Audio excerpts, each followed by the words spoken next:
নমস্কার বন্ধুরা, মেঘার সাথে বাঙালিয়ানার আরও একটি নতুন পর্বে আপনাদের সবাইকে স্বাগত। লাউ খুব পুষ্টিকর একটা সবজি হলেও লাউয়ের জলজলে ভাবটার জন্য অনেকেই লাউ খেতে খুব একটা পছন্দ করেন না।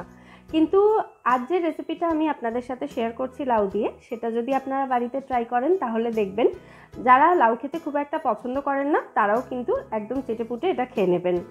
ভাত বা রুটি পরোটা সব কিছুর সাথেই কিন্তু এটা খেতে দুর্দান্ত লাগে। ভীষণ সহজ একটা রেসিপি। তাহলে চলুন এবার ঝটপট রেসিপিটা দেখে নেওয়া যাক। প্রথমে একটা কড়াই গরম করে তার মধ্যে আমি 2 টেবিল চামচ সরষের তেল গরম করে নিয়েছি। তেলটার মধ্যে আমি দিয়েছি ফোড়নের জন্য একটা তেজপাতা এবং হাফ চা চামচ মতো গোটা জিরে। জিরের কালারটা একদম ব্রাউন হয়ে যাওয়া পর্যন্ত এটাকে ভেজে নিয়ে তারপর আমি এর মধ্যে দিয়ে দিয়েছি পেঁয়াজ কুচি। একটা বড় সাইজের পেঁয়াজ আমি এখানে এইভাবে কুচিয়ে নিয়েছি। পেঁয়াজের কালারটা একটু হালকা হয়ে যাওয়া পর্যন্ত পেঁয়াজটাকে ভেজে নিয়ে তারপর এর মধ্যে দিয়ে দিতে হবে ছোট এবং ডুমো করে কেটে রাখা লাউ। আমি এখানে একটা 400 গ্রাম ওজনের লাউ নিয়েছি। লাউটা খুবই ছোট ছিল এবং লাউয়ের মধ্যে তেমন দানাও কিন্তু ছিল না। আর এই লাউয়ের সাথে দিয়ে দিচ্ছি আমি একটা মাঝারি সাইজের রাঙা আলু।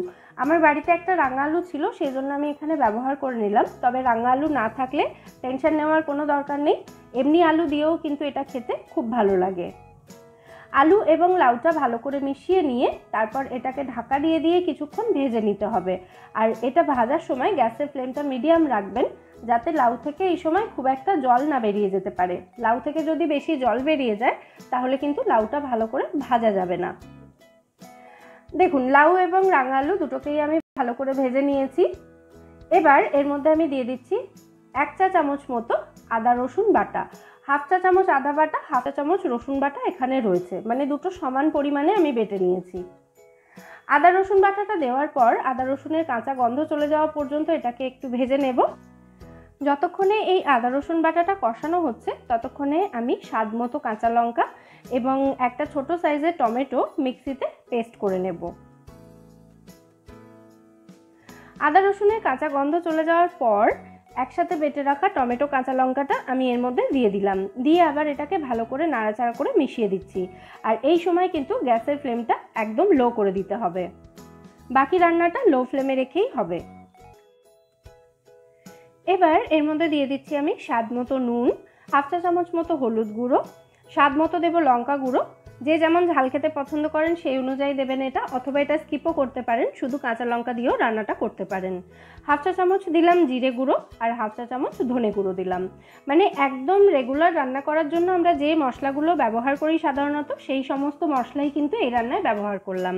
এক্সট্রা হাবিজাবি অন্য কোনো মশলা এখানে দেওয়ার প্রয়োজন নেই। সমস্ত উপকরণ একসাথে মিশিয়ে এটাকে ভালো করে কষিয়ে নিতে হবে কড়াইটাকে ঢাকা দিয়ে দিয়ে 5 মিনিট মতো। আর এই সময় গ্যাসের ফ্লেমটা কিন্তু একদম লোই রাখতে হবে। দেখুন, লাউ থেকে বেশ অনেকটা পরিমাণে জল বেরিয়েছে, আরও একটু জল বেরিয়েছিল। কষানোর সময় জলটা অনেকটা টেনে গেছে। আর লাউটা এই সময় চেক করে নিতে হবে যে ভালো মতো সেদ্ধ হয়েছে কিনা। দেখুন, লাউটা ভালো মতো সেদ্ধ হয়ে গেছে এবং রাঙা আলু খুব তাড়াতাড়ি সেদ্ধ হয়ে যায়, সেই জন্য ওটাকে আমি আর চেক করলাম না। এবার আমি মিক্সার জারটা ধুয়ে সামান্য একটু জল দিয়ে দিলাম এর মধ্যে।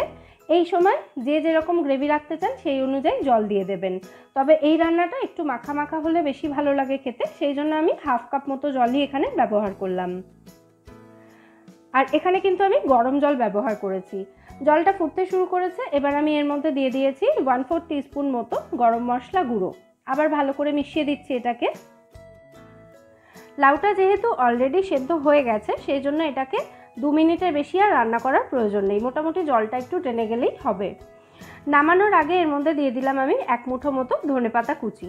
লাউয়ের সঙ্গে ধনেপাতার কম্বিনেশনটা কিন্তু খুব ভালো যায়, অবশ্যই চেষ্টা করবেন ধনেপাতা কুচিটা দেওয়ার। ভালো করে আমি মিশিয়ে নিয়েছি ধনেপাতা কুচিটা, তারপর গ্যাসের ফ্লেমটা অফ করে দিয়েছি। এবার কড়াইটা ঢাকা দিয়ে এটাকে এভাবেই রেখে দেবো গ্যাস বন্ধ অবস্থাতে 5 মিনিট মতো।